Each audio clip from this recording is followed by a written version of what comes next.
देखो नारायण, सुनो। देखो, एक लौकिक बात संत लोग इस बात को सरल बनाने के लिए कहते हैं कि किसी लड़की की सगाई हुई, विवाह के पहले वह भावी पति से मिलकर या पत्र लिखकर रुपया मांगे या किसी काम को कहे तो भाई ये अनुचित है। अभी शादी नहीं हुई, पर किंतु विवाह हो जाने पर आवश्यकता पड़े तब पति से न मांगेगी तो कहाँ जाएगी भाई? ऐसे जिनका भगवान से दृढ़ संबंध नहीं हुआ है वे तो उनका निष्काम भजन भले करे, किंतु जिनका संबंध दृढ़ हो गया है वे अपने आवश्यकता निवेदन करने और कहाँ जाएंगे नारायण? हाँ, कहाँ जाएंगे? जैसे नरसिंह भगत, आवश्यकता है ठाकुर तुम मेरे सर्व हो, तू ही संभालो। आहा, मीराबाई, संकट ठाकुर तू ही संभालो। देखो ये कलयुग में हो चुके हैं नारायण। नामदेव आदि ये कलयुग में हो चुके हैं। आवश्यकता को निवारण है ठाकुर से कह रहे हैं। तो ना देखो सज्जनों, ग्रंथों में लिखा और बात ठीक है। भगवान तो क्षीर सागर में बैठे हैं, लक्ष्मी कौतुक मणि कामधेनु चिंतामणि लेकर बैठे हैं। उन्हें किसी को कुछ देने में क्या कष्ट होगा भैया? नहीं होता है। देखो सज्जनों, जैसे नौकर अपनी आवश्यकता वस्तु स्वामी से न मांगकर किसी दूसरे से मांगे तो समझना होगा कि उसका विश्वास अपने स्वामी की उदारता में नहीं है। ऐसे ही नारायण, भगवान के अतिरिक्त और कहीं मांगना है, संबंध न होने पर तो सकाम अपराध है, पर जब संबंध हो जाने पर तो निष्कामता ही प्रेम का सूचक है।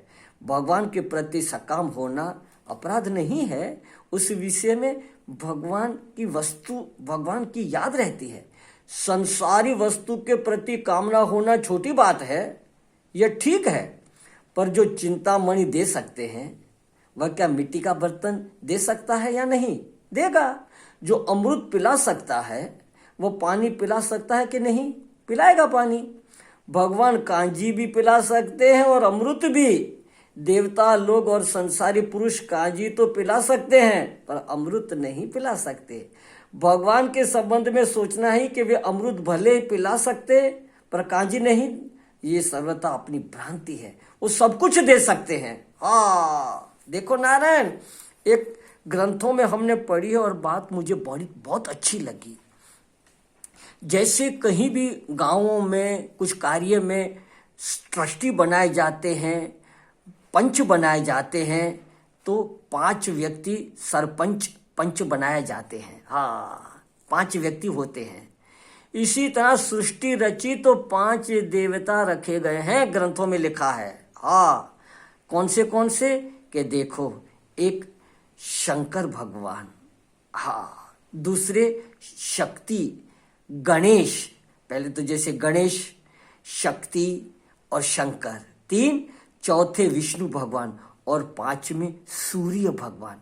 इन 5 देवताओं की कोई सकाम पूजा करे या निष्काम, उनकी सब कामनाएं पूरी होती है। पर एक और विशेषता है, इनकी सकाम पूजा करेंगे अनन्य भाव से, वो धीरे धीरे हमको ज्ञान प्राप्ति भी करा देते हैं। हाँ, वो क्यों? वो चाहते कि मेरे भक्त को, जो मेरे आश्रित है, उनको सत्य की तरफ मिला करके अपने में मिला देते हैं। तो नारायण, हम और देवता की पूजा करते हैं, देवी देवताओं की, तो उसके संकट निवारण के लिए तो हम भगवान की पूजा करें।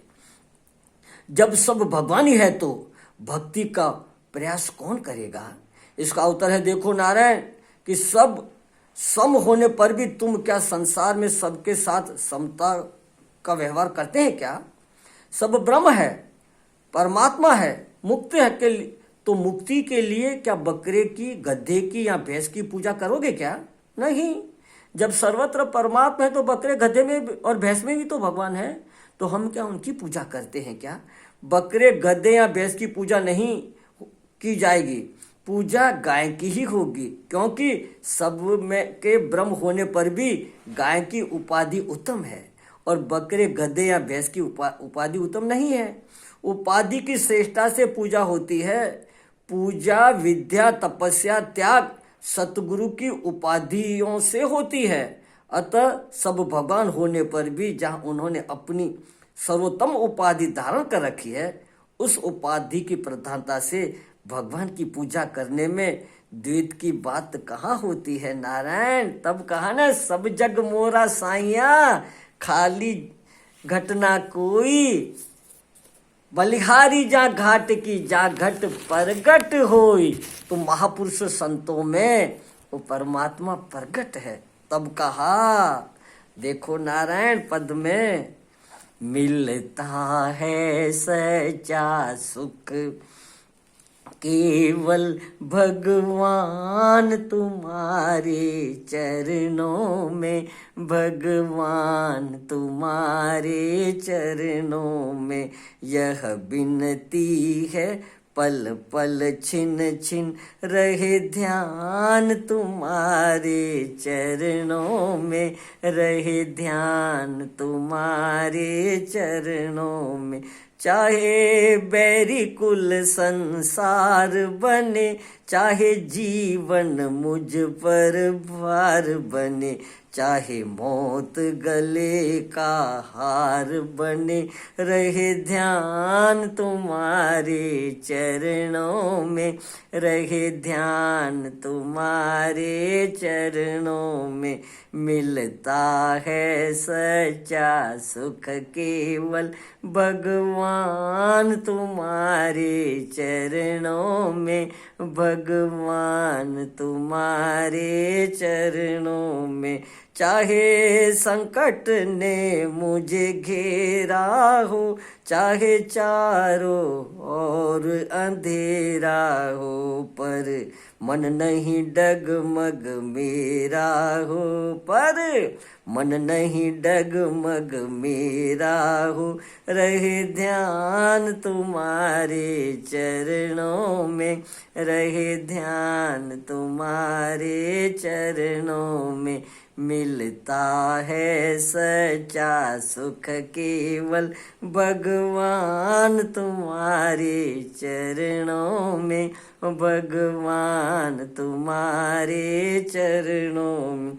चाहे कांटों पर मुझे चलना हो, चाहे अग्नि में भी जलना हो, चाहे छोड़ के देश निकलना हो, रहे ध्यान तुम्हारे चरणों में, रहे ध्यान तुम्हारे चरणों में। मिलता है सच्चा सुख केवल भगवान तुम्हारे चरणों में, भगवान तुम्हारे चरणों में।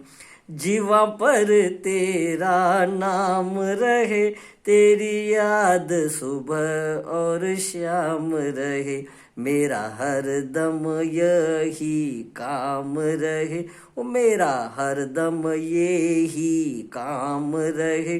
रहे ध्यान तुम्हारे चरणों में, रहे ध्यान तुम्हारे चरणों में। मिलता है सच्चा सुख केवल भगवान तुम्हारे चरणों में।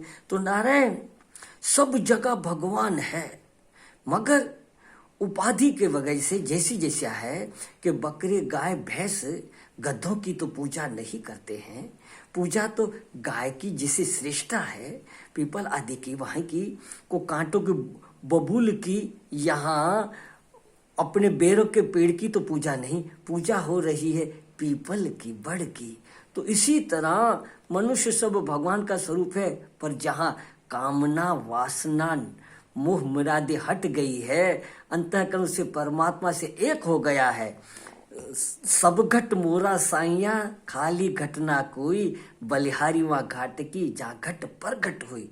तो उस विशेषता से उस परमात्मा की पूजा करके उससे संकट निवारण के लिए आर्थ अर्थात ही जिज्ञासु ज्ञानी, आहा, ये 4 प्रकार के भक्त हैं। इसमें अपन चर्चा कर रहे हैं समय के अनुसार।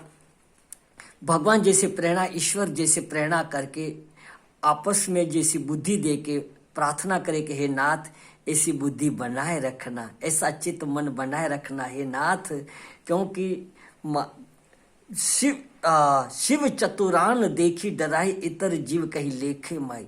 भले भले इस माया के चक्कर में, मोह में, संसार के सत्यत सुखत बुद्धि में लिपट गए हैं। तो नारायण इस सत्संग द्वारा हम आप लोग उस परमात्मा की स्मृति करके जीवन बिता रहे हैं और प्रार्थना करे हे नाथ ऐसी बुद्धि बनाए रखना। बोलो सतगुरुदेव भगवान की जय, भक्त वत्सल भगवान की जय। नारायण देखो हमने स्वामी राम सुखदास जी घाट वाले बाबा और भी हमारे यहाँ नारायण स्वरूप जी आदि महाराज अंत तक आहा श्वास की घड़ी तक और ईश्वर की भक्ति में, भजन में, सत्संग में लगे रहे। हम लोग भी उनका अनुकरण करके अपना जीवन बितावें। बोलो सतगुरुदेव भगवान की जय, भक्त वत्सल भगवान की जय।